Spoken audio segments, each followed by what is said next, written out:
假设在你面前有一个红色的按钮，用手拍一下，就给你1块钱，你还会去打游戏吗？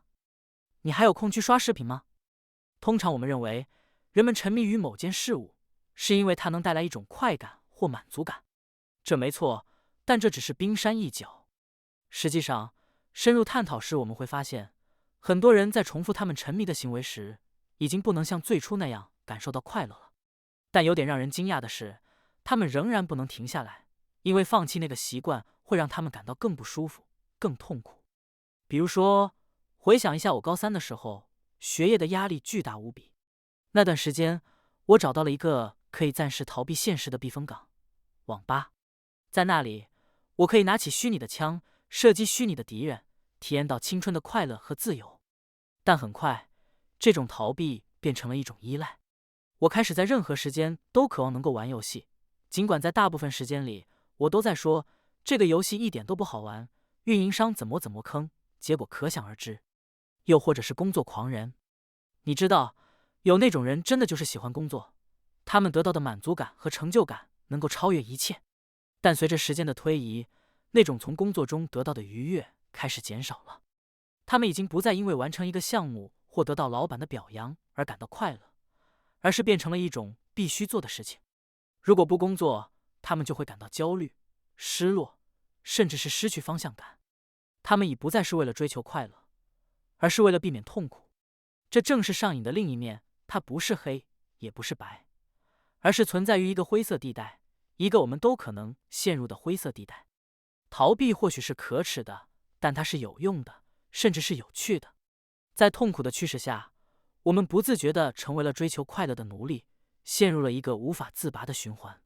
成瘾这件事可以呈现出多种多样的面貌，它可能是烟瘾、酒瘾、性瘾、网络瘾、手机瘾、游戏瘾或者食物瘾。这些行为容易令人沉迷，部分原因在于它们能刺激我们的大脑释放多巴胺，给我们带来快感。而且，一旦我们陷入了这样的循环，多巴胺的释放就会变得越来越频繁，使得我们更难摆脱这种依赖。幸运的是，今天我们能够与你们分享安娜·伦布克博士的专业见解和解决方案。他是斯坦福大学医学院的一名有着超过25年经验的成瘾治疗专家，专门处理从赌博到电子游戏再到海洛因成瘾的各种问题。他在他的书中分享了一个触动人心的案例，讲述了一个年轻人如何从17岁开始陷入一系列的成瘾行为，包括抽烟、酗酒和尝试多种危险的药物。到了他找到伦布克博士求助的时候，他已经试过了14种不同的药物。这个案例教给我们一个非常重要的教训：无论我们面临的成瘾问题看似有多小，都不应该被忽略。今天，我们将一起探索如何正视我们的问题，并寻找一个健康的解决方案。要深入理解成瘾这一现象，首先我们需要熟知多巴胺这种神经递质的工作原理。你可以把它想象成我们大脑中的奖励硬币，我们的大脑利用它来决定某种体验是否值得追求。比如说，享用一块巧克力能让我们的大脑释放出比平常多55%的多巴胺，而性行为则可以提高这个数字到100%。但这还远远不是尽头。比如，尼古丁能够将多巴胺的释放提高到150%，而某些毒品中的主要成分如苯丙胺则能够将这一数字提高到一个惊人的1000%。这正是为什么有些事情在尝试一次后就变得如此令人上瘾。有些人可能会认为，我只尝试一次，而且我有很强的意志力，我会没事的。但这实际上是个误区，因为戒断的过程非常痛苦，有些人甚至将其比喻为全身骨折后还在不断活动的感觉。令人惊讶的是，尽管大脑中只有0.0005%的神经细胞能够产生多巴胺，它却可以强烈影响我们的愿望和动机，为我们的生活增添色彩和动力。然而，多巴胺真正的魔力，并非在于让我们感受到快乐，而是在于它能够激发我们去追求这种快乐的强烈冲动。它会让我们记住快乐的体验，并在我们下次遇到相似情境时，推动我们去追求那种快乐。比如说，当你看到一块巧克力时，你的大脑会回想起之前吃巧克力时的愉悦，这会产生一种强烈的冲动，让你再次去享受它。如果你抵制了这种冲动，你就会感到不快。这就是多巴胺的双刃剑特性，它可以带来愉悦，但也可以带来痛苦和渴望。科学家们已经揭示出，我们大脑中处理快乐和痛苦的区域是有重叠的。我们可以把大脑想象成一个天平，当它不受任何刺激的时候，它是平衡的。但当我们做些像是吃巧克力、玩游戏或刷手机这样的事情时，天平就会往快乐的一方倾斜。天平倾得越多，我们就感觉越快乐。但是，就如所有生命系统一样，我们的大脑有着强烈的自我调节机制来维持这种平衡。它会在天平的另一端施加相等的力量来保持平衡，就好像召唤了一群痛苦精灵来平衡快乐的重量。当快感开始逐渐消退时，天平就会自然地倾向痛苦的方向。这就是为什么我们在长时间的手机刷屏后会感到空虚和不满，或者在一段美好的旅行后感到落空和失落。为了摆脱这种不悦的感觉，我们往往会再次追求快乐，加重码。不管是吃另一块巧克力，或是玩另一轮游戏，都是为了使那个天平再次倾向快乐的方向。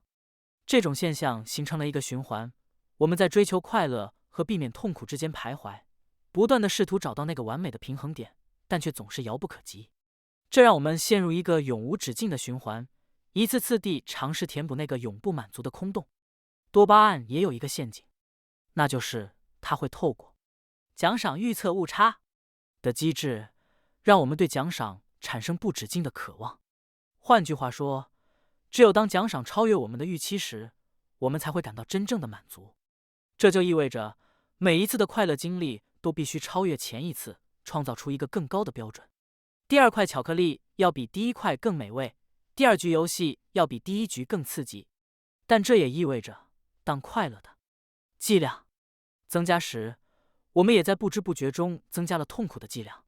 这是一个神经适应的过程，一个让我们陷入不断追求更高快感的循环。但这个循环是有代价的，因为它让我们的心灵变得更加脆弱，更容易感受到痛苦。随着时间的推移，这个天平逐渐失衡，我们需要更多的刺激来感受到快乐，而这也意味着我们会经历更多的痛苦。对于那些深陷其中的人来说，他们不仅无法摆脱成瘾的枷锁，甚至日常生活也变得痛苦不堪。这是一个警示，显示了追求无止境的快乐是一条危险的道路。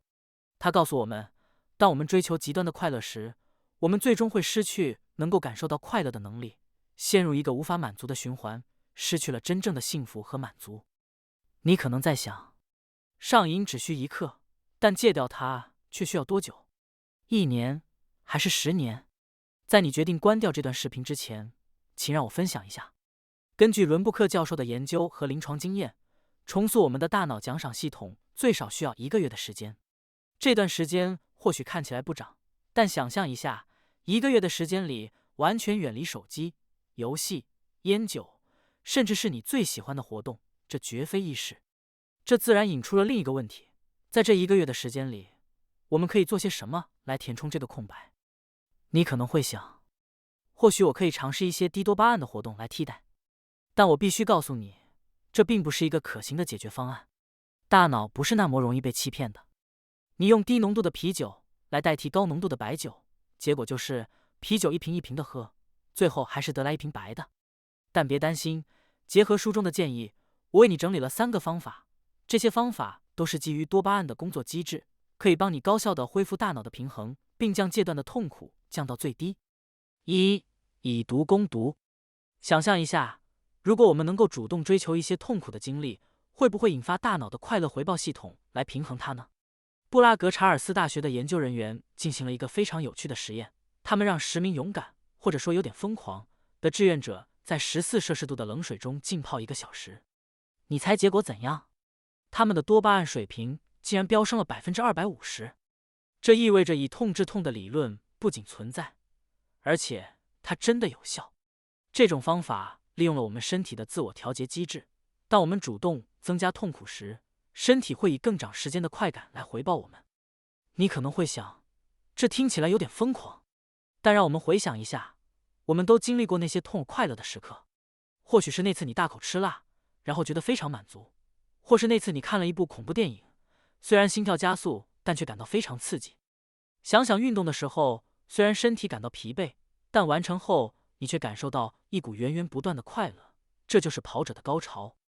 那么，为什么不尝试这种方法呢？特别是运动，它不仅可以促使多巴胺的释放，还可以带来其他神经递质的好处，让你从中获得更多的快乐。最重要的是，这种方法可以帮你在戒断的过程中找到一丝快乐。它让我们明白，快乐可以从痛苦中孕育而生，成为我们痛苦经历的美好回报。2. 物理阻断。你知道吗？当你变得对某件事物或某种行为上瘾时，你的大脑会变得异常敏感，它就像一个超敏感的警报系统，任何微小的相关刺激都能点燃你的渴望。想象一下这样一个情境，有人正在努力戒除他的成瘾行为。前2天他表现得非常好，但到了第3天，他再也无法控制自己的欲望。他找回了他以前依赖的工具，然后就又陷入了那个无止境的循环。因此，如果你真的决心戒掉你的成瘾，你必须做到这一点，将所有与你的成瘾有关的物品全部丢掉。没错，就是这么简单。如果你是一名购物狂，那就取消所有的信用卡，将你的薪水交由他人保管。如果你是游戏成瘾者，那就删除你的游戏账户，将你的游戏设备卖掉或送人。我明白这听起来有些极端，但有时候我们真的需要一个大胆的策略来打破这个恶性循环。这并不意味着你可以留一点后路来逃避。不，这不是时候展示你的聪明才智，因为一旦你降低了你的标准，你就会陷入一个不断降低标准的恶性循环。回头视频开头的一个问题，老板加班不给钱，防止你不停地拍按钮加班加到死，这是不是也是一个物理阻断呢？3. 诚实面对。这个策略建立在一个简单的理念上，承认你有一个瘾，并且下定决心去戒掉它。首先，我们需要意识到，无论是自虐还是放纵，都会促使大脑释放多巴胺，让我们感到快乐。但困难在于，我们常常不愿意承认我们有瘾，我们会用各种方法来掩饰它，甚至对自己撒谎。例如，有些人会找各种理由来掩饰他们的购物瘾，试图说服自己和他人，他们真的需要购买新的物品。他们可能会说，我真的需要一双新鞋，因为我的旧鞋已经破了。但事实是，他们的衣柜已经充满了几乎未穿过的鞋子。这种行为实际上是在削弱大脑的奖赏回路和前额叶皮层之间的连接。前额叶皮层是负责理性决策和未来规划的区域，而奖赏回路则是让我们感到快乐的区域。因此，我们需要做的是重新建立这两者之间的连接。研究显示，当我们诚实地承认我们的瘾时，前额叶皮层的活动会增强，这有助于提高我们的自控力和做出更明智的决定。具体来说，当你感到渴望来袭时，你可以告诉自己，我有这个瘾，我要戒掉它。如果你愿意，你甚至可以找一个朋友分享你的决定，并诚实地告诉他你的计划。这样做有多个好处，它不仅可以加强你的决心，还可以让你的朋友成为你的支持者，帮你坚持你的决定。更重要的是，它可以让你感到更快乐，因为你知道你正在做出正确的决定。戒除成瘾绝非易事，但我们也要认识到，不是所有的瘾都是有害的。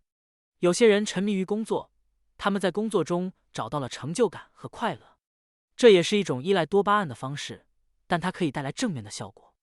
感谢你观看我的视频，如果喜欢，请订阅点赞。